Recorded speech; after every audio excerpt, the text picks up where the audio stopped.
Emily Carter had always lived in a world where everything looked perfect from the outside. She grew up in Boston, in a large, well-respected family. Her mother paid attention to every detail of her life, from the way she dressed to the friends she made.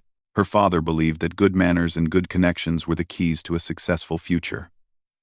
Emily tried her best to meet their expectations, even when it quietly exhausted her.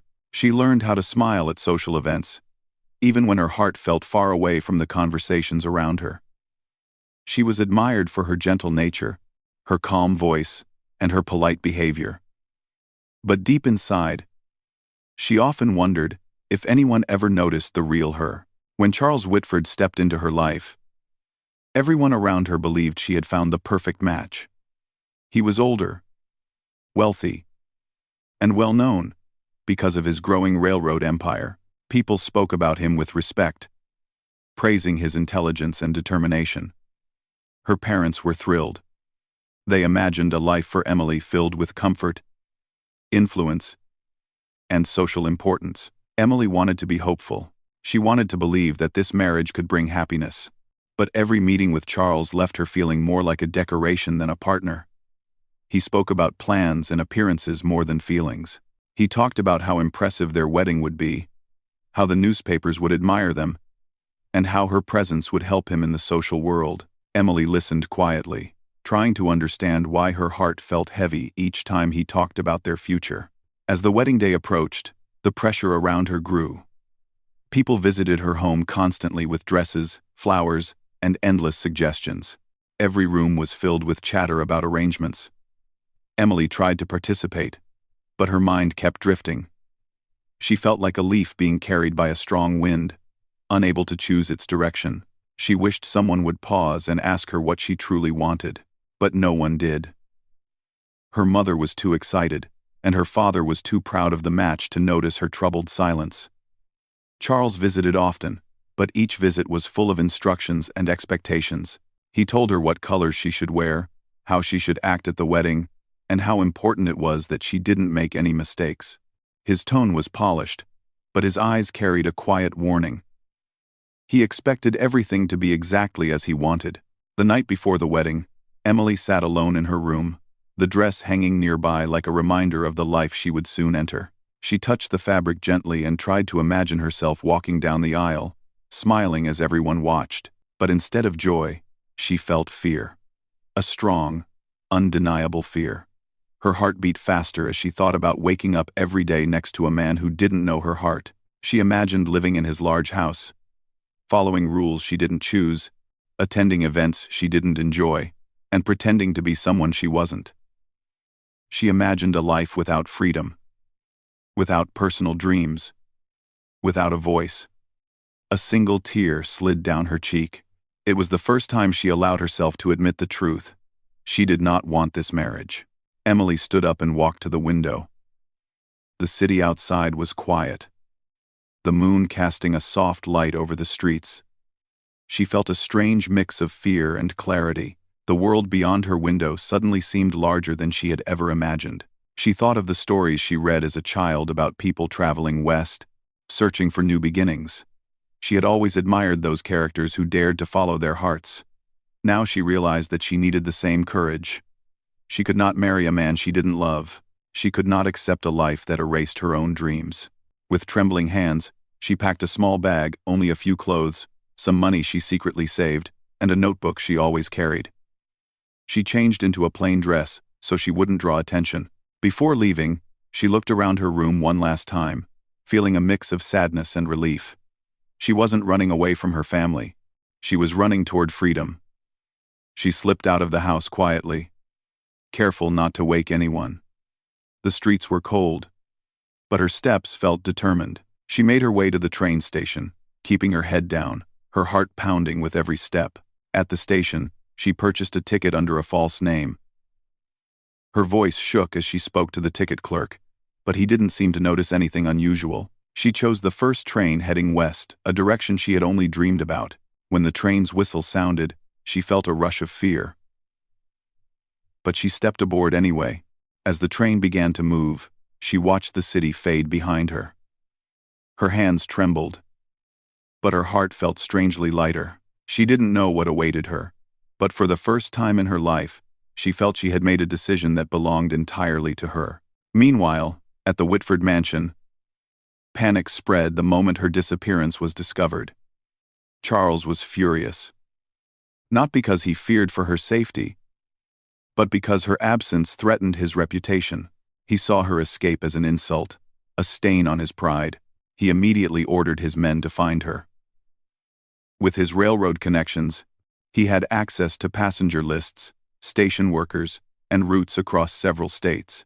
He used his influence without hesitation, insisting that Emily be found quickly and quietly. His anger overshadowed everything else.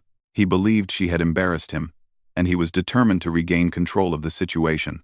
As the train carried Emily farther from Boston, she stared out at the changing scenery, fields, forests, and wide-open skies she had never seen before. The more distance she created from her old life, the more her heart began to relax.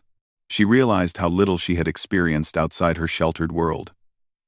She watched travelers from different backgrounds, listened to their stories, and learned how big and diverse the world truly was. Sitting among strangers, she felt safer than she ever felt in her luxurious home. Days later, the train reached the Dakota Territory. Emily stepped off with her small bag, taking in the vast, open landscape stretching far beyond her sight. The air felt fresher, the sky wider. For the first time, she wasn't surrounded by expectations. There were no elegant gowns, no forced smiles, no controlling voices, just space open, quiet, and full of possibilities. She felt nervous about starting a new life alone, but something inside her whispered that she had made the right choice. She found a small room in a traveler's inn and spent her days thinking about what work she could do. She didn't want to depend on anyone. She wanted to earn her own future. She noticed a nearby trading post that seemed busy with settlers, travelers, and local families. She wondered if they needed help. The people looked simple, hardworking, and welcoming. It was a world very different from Boston's polished society. Emily hoped she could blend in quietly, at least until she figured out her next steps, but she didn't know that the shadow of her past was still following her. Charles's men were already narrowing down her possible routes. They had confirmed she boarded a westbound train. They began asking questions from station to station, searching for any sign of a young woman traveling alone. Emily had escaped far, but she was not entirely safe.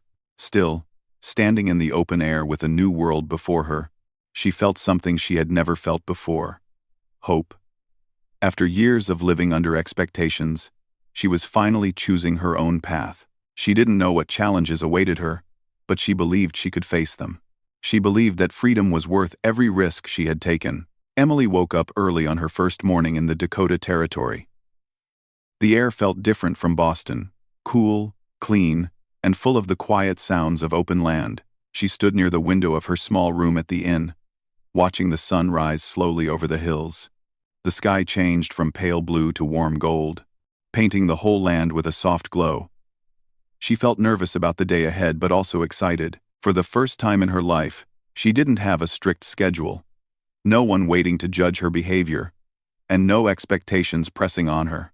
She was free to choose how her day would begin. After getting ready, she stepped outside with her small bag and made her way toward the trading post she had noticed the day before. The place was busier than she expected. Men unloaded crates from wagons, women looked through supplies, and children ran around with bright laughter. There was a steady flow of travelers passing through, each with their own stories and hopes.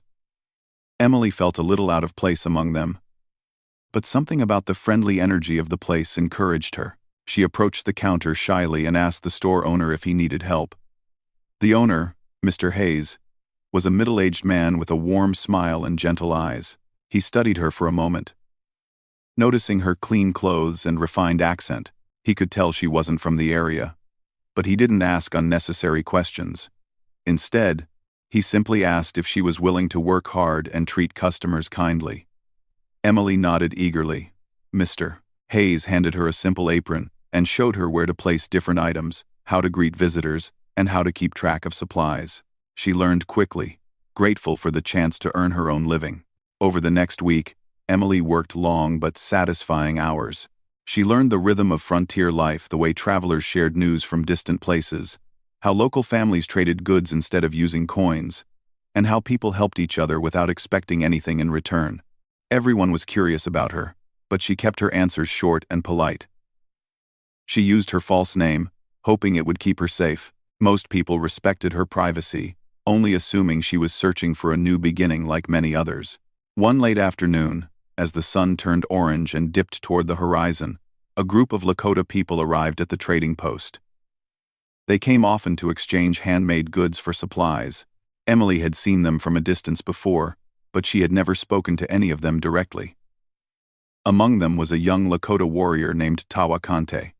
He wasn't the loudest or strongest looking in the group, but there was something calm and steady about him. His movements were quiet, and his eyes held a deep gentleness that made people around him feel at ease. He carried himself with quiet pride, and he observed everything with thoughtful attention. Emily noticed him the moment he stepped inside, not because he drew attention to himself, but because his presence felt different, strong, yet peaceful. She helped other customers first, trying not to stare, but she couldn't ignore the way he stood slightly apart from others, as if he was always thinking, always aware. When he finally approached the counter with a few items for trade, Emily greeted him with a soft smile. He nodded politely, his expression thoughtful. As he studied her face, she wondered if he could sense her nervousness. She handed him his supplies, and he thanked her with a calm, respectful tone. His voice had a smooth, steady quality that surprised her with its kindness. After he left, Emily tried to focus on her work, but she kept thinking about him. There was something reassuring about his quiet confidence. She didn't understand why, but she felt safer knowing someone like him existed in this unfamiliar land. Days passed, and the trading post continued to fill with travelers. Emily settled into her routine, making small friendships with locals and learning more about their way of life. She enjoyed the simple, honest conversations she had with people who didn't judge her for her past or expect her to be someone she wasn't. She was slowly finding her place in this new world. One evening, while she was cleaning the counter, a wagon stopped outside the trading post. Two men stepped inside. They looked tired and dusty from travel, but they also carried a tense energy that made the room fall quiet. Emily felt a cold shiver run down her spine the moment she saw them. Something about their expressions made her uneasy. They approached Mr. Hayes and showed him a paper. He read it silently, then glanced discreetly in Emily's direction before quickly looking away. Emily's heart began to beat faster. She suspected what the paper contained before she even saw it. The men asked if anyone had seen a young woman traveling alone. They described her features, her hair, her height, even the color of her eyes. Emily felt her throat tighten. Their descriptions were too close, almost exact. She froze behind the counter, hoping the dim lighting would hide her face. Mr. Hayes shook his head, telling them he saw many travelers and couldn't be sure who they were talking about. The men exchanged frustrated glances but continued asking questions around the post. Emily held her breath, afraid their eyes would find her. The room felt suddenly smaller, the walls closing in on her, as fear tightened around her chest. Just then, the door opened again. The Lakota group from before entered, and among them was Tycoon. He noticed the tension instantly. His eyes moved calmly across the room, taking in the stranger's stern expressions and the fear quietly building in Emily's eyes. He didn't say anything, but Emily felt his attention settle on her like a protective shield. The agents asked a few more questions before stepping outside to search the nearby area. Emily stayed behind the counter, gripping the edge with trembling hands. When they finally left, she let out a breath she hadn't realized she was holding. Tawa remained at the trading post for a moment longer. He approached the counter slowly, keeping his voice low so others wouldn't hear. "They were not here for supplies," he said quietly. "They were searching for someone." Emily hesitated. She didn't want to reveal her truth, but she knew he had noticed her fear. She simply nodded, her eyes lowering.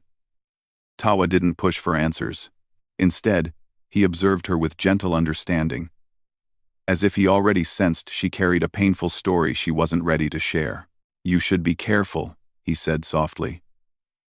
"This land is open, but news travels quickly." His words held no judgment, only concern. Emily thanked him with a small, grateful smile. She didn't know why, but she trusted him more than anyone she had met since leaving Boston. Later that night, after she finished cleaning and stepped outside the trading post, she saw Tawa waiting near the edge of the path. The moonlight fell softly over the land, and the air was quiet. He approached her slowly, offering reassurance rather than fear. "I do not know your story," he said gently, "but I know danger when I see it. If those men return, you may need help." Emily felt a mix of relief and fear. She didn't want to bring trouble to anyone, especially someone who had shown her kindness. But she also knew she couldn't face Charles's men alone. She whispered that she didn't want to put anyone at risk. Tawa shook his head calmly. "Sometimes," he said, "helping someone is the right path, even if we do not yet know where that path leads." Emily felt her eyes sting with emotion. It had been so long since someone had spoken to her with true care. She nodded slowly, grateful for his understanding. As Tawa turned to leave, he added softly, "If you feel unsafe, come to the Northern Trail at dawn. I will be there." Emily watched him walk away under the moonlit sky. In that moment, she realized something important. She wasn't as alone as she had believed. Someone had noticed her fear and chosen to stand beside her. She returned to her small room, her heart still racing from the encounter with Charles's men, but also touched by the unexpected kindness she had received. Tomorrow would bring new challenges, but she felt stronger knowing that someone as steady and brave as Tawa was willing to help her. Emily woke before sunrise. The faint light outside her window looked soft and pale, touching the land like a gentle hand. She sat up slowly, remembering Tawa's words from the night before. Her heart was nervous, but hopeful too. The trading post had felt safe for a while, but after seeing Charles's men searching for her, she knew her time there was ending. Staying meant risk not only for herself, but for the kind people around her. She didn't want anyone hurt because of her past. She quietly packed her small bag again. She didn't have much, but she had learned that sometimes even a few things could feel heavy when carried with fear. She left a short note for Mr. Hayes, thanking him for giving her a chance to work and for treating her kindly. She didn't write why she had to leave. She didn't want him involved. After folding the note carefully, she placed it under a small jar on the counter and stepped out into the cool morning. The Northern Trail was quiet. Early morning birds made soft sounds in the trees. Emily walked with careful steps, her heart beating faster with each moment. She wondered if Tawa would truly be there. She wondered why he had chosen to help her, a stranger. She didn't have answers, only hope. When she reached the trail, she saw him standing near a group of tall trees. Tawa's figure looked strong and steady, as if he belonged completely to the land around him. He turned when he heard her footsteps and gave a small, reassuring nod. Emily felt some of her fear lift, simply because he was there. "You came," he said gently. "I didn't know where else to go," she admitted. "You made the right choice," Tawa replied. "It is not safe for you to stay here." Emily lowered her eyes, feeling embarrassed and grateful at the same time. Before she could speak, Tawa motioned toward a narrow path leading deeper into the woods. "We should move before the sun rises fully," he said. "The open roads are too easy to watch." Around, Emily followed him through the trees. The forest felt alive with soft rustling and the scent of damp earth. She tried to walk quietly, but she wasn't used to traveling through such wilderness. Tawa noticed her careful steps and slowed down so she wouldn't fall behind. As they walked, he explained simple things: how to place her feet on softer ground to reduce sound, how to look for signs of movement in the trees, and how to breathe calmly to avoid panic. His instructions were quiet and patient, as if he had all the time in the world. Emily listened closely, wanting to learn everything she could. After an hour of walking, they reached a small clearing. Tawa paused and looked around the area carefully before speaking again. "They will search the towns and the roads first," he said. They will not expect you to travel through the hidden paths. Will they keep looking for me? Emily asked softly. Yes, he answered honestly. But not forever. People like them want control. When they lose it, they try harder for a while. But time weakens their interest. Emily nodded slowly. She was silent for a few moments before she spoke again. I wish I had told you my whole story earlier. You deserve to know why someone might be chasing me. Tawa didn't look surprised. You can tell me when you are ready, he said gently. Not because I deserve it, but because sometimes sharing your truth makes the path lighter. Emily felt a warm ache in her chest. No one had ever spoken to her with such understanding. They continued their journey, the forest slowly opening into wide plains with tall grasses swaying in the wind. The sky stretched far above them, bright and endlessly blue. Emily had never seen so much open space in her life. As they walked, she finally gathered enough courage to speak. She told Tawa about Boston, about her family, about the wedding she never wanted. She explained how Charles cared more about reputation than feelings, how every conversation with him felt heavy, and how she felt like losing herself with each passing day. She told him about the moment she realized she had to run, about the fear that drove her onto the train, and about the desperate need to live a life she chose. Tawa listened without interrupting, his footsteps steady as she spoke. When she finished, he didn't ask questions that would hurt or embarrass her. He simply nodded, as if everything she said made complete sense. You chose freedom, he said quietly. That takes bravery. I felt anything but brave, Emily whispered. Bravery does not always feel loud, he replied. Sometimes it feels like fear. But you kept moving. That is courage. Emily felt her eyes grow warm, but she blinked the tears away before they fell. The journey continued through long stretches of open land.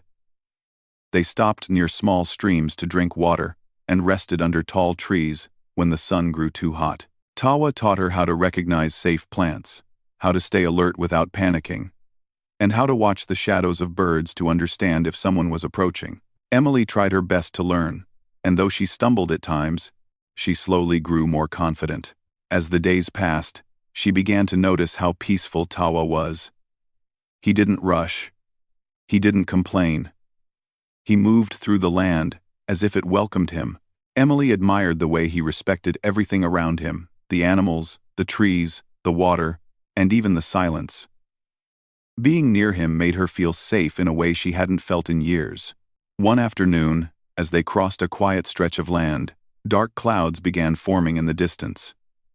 The wind changed, bringing the sharp scent of rain. Tawa looked up and spoke quickly. A storm is coming, he said. We must find shelter. They walked faster, searching for a safe place. The clouds grew darker, and the wind began to whip through the grass. Emily's heart raced as thunder rumbled in the distance. Finally, Tawa found a small, rocky area with an overhang that offered cover. They hurried inside just as the rain began pouring heavily. The storm lasted hours. Rain pounded the ground. Lightning flashed across the sky, and wind roared like a restless spirit. Emily sat close to the rock wall, hugging her knees. Tawa sat nearby, calm despite the loud storm outside. You do not need to fear the sky, he said gently. Storms end. They always do. Emily nodded. Everything feels so new and so frightening. That is what beginning again feels like, Tawa said. But beginnings are powerful. Emily listened to the rain and let his words settle in her heart. The storm outside began to soften after a while. The thunder drifted away, and the rain became a gentle drizzle. When they stepped out again, the land looked fresh and clean. The air smelled of wet soil, and the sky slowly brightened. Emily took a deep breath, feeling renewed. They continued their journey, and Emily felt herself changing. She was no longer the frightened woman who stepped off the train. She was learning, growing stronger with each mile. Tawa's presence helped her feel grounded. He rarely smiled, but when he did, it was warm enough to lift the heaviness in her chest. Still, danger was always close. Once, They saw riders in the distance too far to recognize, but close enough to worry Emily. Tawa carefully led her through hidden paths until they disappeared from sight. He didn't tell her if he thought the riders were Charles's men, but the tension in his eyes told her enough. At night, when they rested, Emily often found herself thinking about her old life and how different she felt now. She wondered what her parents would think if they could see her traveling across open land with a man from a world so different from theirs. She wondered how she found the strength to leave everything behind. But most of all, she wondered how someone like Tawa, quiet and brave, had crossed paths with her exactly when she needed help the most. By the time they saw the distant outline of the hidden Lakota settlement, Emily felt something she hadn't felt in weeks, a true sense of hope. Tawa pointed toward the small, peaceful community, nestled safely near the hills. "You will be safe here," he said softly. Emily looked at him, her heart full of gratitude she couldn't express in words. She had trusted him with her life, and he had guided her with steady care. She knew her journey wasn't over, but she also knew she had reached a place where her heart could finally rest. With the settlement ahead and Tawa beside her, she felt the first promise of a new beginning. Emily felt her breath catch as she looked at the Lakota settlement ahead. Small homes stood in gentle curves across the land, built close to the hills where the wind was softer. Smoke rose quietly from a few fires, and children ran freely between the lodges, their laughter light and warm. The scene felt peaceful, almost like a world untouched by the troubles she had escaped. She glanced at Tawa, who nodded gently as if to say she was safe now. When they entered the settlement, some people looked up curiously. Emily felt a twist of nervousness, but Tawa walked with calm confidence. A few elders approached him, speaking softly in their language. Tawa answered with respect, then turned to Emily. "They want to know if you are tired," he said, "and if you need water or rest." Emily felt her heart warm at their kindness. She nodded and whispered, "Please thank them for me." Tawa translated her words, and the elders smiled kindly before leading them to a small, quiet place near the edge of the community. A woman named Winyan, with gentle eyes and a calm presence, placed a soft blanket near the fire for Emily to rest. She brought her warm food and spoke softly even though she knew Emily could not understand her words. Emily felt tears fill her eyes, not from sadness, but from the unexpected kindness of strangers. She had run far, crossing lands she had never dreamed of, yet here she was, welcomed with gentle hands instead of questions. As the day passed, Emily slowly learned the peaceful rhythm of life in the settlement. People worked together, cooking, sewing, gathering wood, tending to horses, and teaching their children. No one hurried. No one raised their voice. Life seemed balanced, flowing like a calm river. Emily found comfort in that rhythm. For the first time since she left Boston, she felt her fear loosening its grip on her heart. Tawa stayed close enough to check on her, but far enough to give her space. He introduced her to the families, explaining that she needed a safe place for a short time. The people accepted her quietly, without judgment. They didn't ask where she came from or why she had arrived with fear in her eyes. They simply understood that she needed shelter. Days turned into a week, and Emily slowly became a small part of their routine. She helped Winyan grind corn, carried water from the nearby stream, and watched how the children learned through stories and songs. She admired the harmony everyone shared. Even though she didn't understand the language fully, she felt the meaning in their expressions, gestures, and smiles. Tawa would visit her often, usually in the evenings when the sky was painted in beautiful orange and purple shades. They would sit near the fire, speaking softly about the day. Emily told him about the things she had seen in Boston, the tall buildings, the noisy streets, the crowded gatherings. Tawa listened with interest, though he seemed quietly amused by the idea of a life so full of noise and rules. One evening, Emily asked him, "Why did you decide to help me? You didn't know me." Tawa looked at the fire for a long moment before answering. "I saw fear in your eyes," he said softly, "but I also saw someone trying to protect her freedom. That is not something to ignore." He paused, then added, "Sometimes, The path of helping someone feels more right than standing aside. Emily held his words close to her heart. She didn't know how to thank him enough. Every day she spent beside this kind, quiet man reminded her of how differently life could be lived, how courage could be gentle instead of loud. But despite the peace she found, danger was not far away. Charles Whitford had not given up the search. His pride had been wounded deeply, and he continued to send men farther west. Emily did not know this, but Tawa suspected it. He had heard travelers speak of men asking questions about a young woman traveling alone. He did not tell Emily yet. He didn't want her to panic. Instead, he quietly prepared, watching the paths, listening to news, and keeping an eye on strangers who passed near the settlement. One afternoon, while Tawa was helping fix a horse shelter, a young boy ran toward him breathlessly. He spoke quickly in Lakota, pointing toward the distant road. Tawa's expression grew serious. He walked to the top of a small hill and looked down. 2 unknown riders were approaching from the east. They were too far away to recognize, but their direction and slow scanning of the land made Tawa uneasy. That evening, he went to Emily, who was helping Winyan with dinner.